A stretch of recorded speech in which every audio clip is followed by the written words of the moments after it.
Infinity और zero में कोई अंतर नहीं है। जो सब खो चुका और जो सब कुछ पा चुका, दोनों का स्वभाव एक जैसा हो जाता है।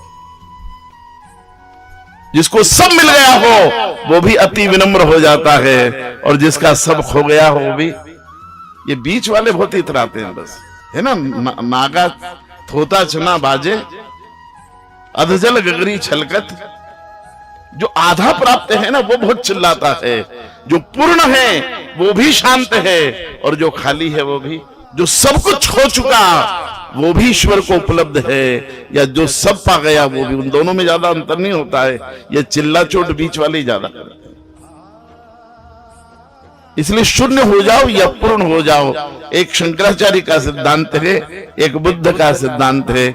आइए कविता कह लूं मैं आपको और फिर आगे बढ़ता हूं। बोर हो तो क्षमा कर देना। और बुद्ध जयंती इसलिए मैं कहना चाहता हूं, जो बुद्ध आरंभ हुए हैं ना, गौतम बुद्ध, इन्होंने एक दिन अत्यंत बुजुर्ग व्यक्ति को देखा, झुर्रियां पड़ी थी, कमर झुकी हुई थी। अब ये तो राजकुमार थे। इन्होंने सारथी से कहा रथ रोको, रथ रुका।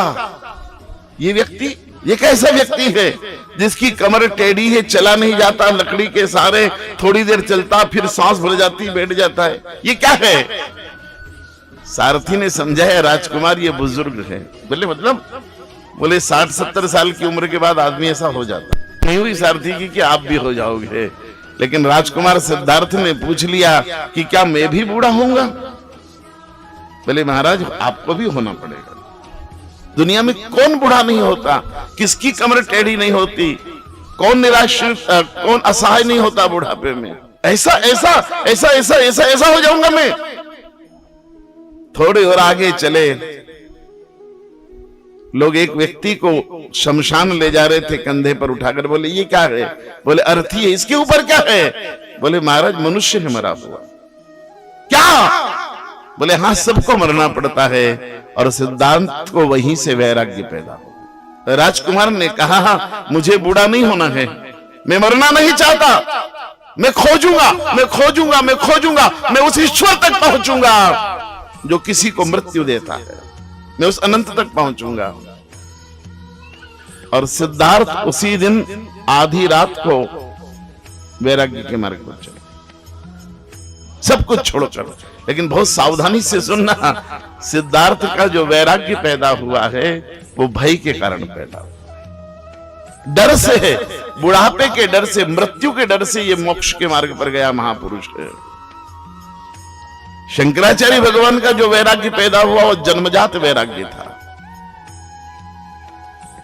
इसलिए जो भय से पैदा हुआ उसको बहुत सावधानी से सुनना। फिर बुद्ध ने अपना संपूर्ण जीवन लगा दिया, संपूर्ण जीवन साधना में। अभी बहुत चर्चा तो उसकी नहीं करेंगे, लेकिन बस निकल रहे। देखिएगा, बुद्ध ने अपना जीवन लगा दिया पूरा ईश्वर को प्राप्त करने में, बुद्धत्व को प्राप्त करने में। मैं भी खप जाना चाहता हूं खुद की तलाश अपनी पहचान में। मैं भी खप जाना चाहता हूं खुद की तलाश और अपनी पहचान में। तभी अचानक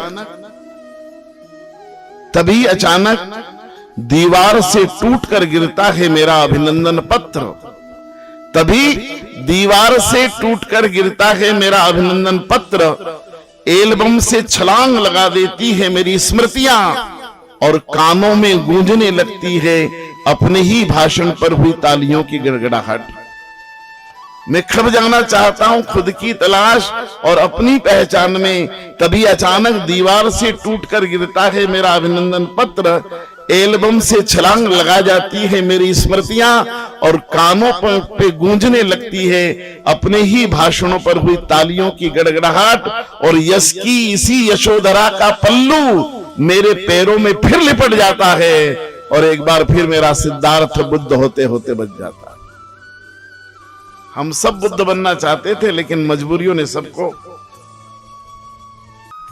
यश की यशोधरा का पल्लू मेरे पैरों में लिपट जाता है, और एक बार फिर मेरा सिद्धार्थ बुद्ध होते होते बच जाता है। हम सब ईश्वर को प्राप्त करना चाहते थे, लेकिन कभी यश की कामना, कभी प्रशंसा, कभी एल्बम, कभी अभिनंदन पत्र, इनमें ही उलझ कर रह गए और हम बुद्ध नहीं हो पाए। उस बुद्ध को आज प्रणाम करते हैं। बोलिए गौतम बुद्ध भगवान की जय।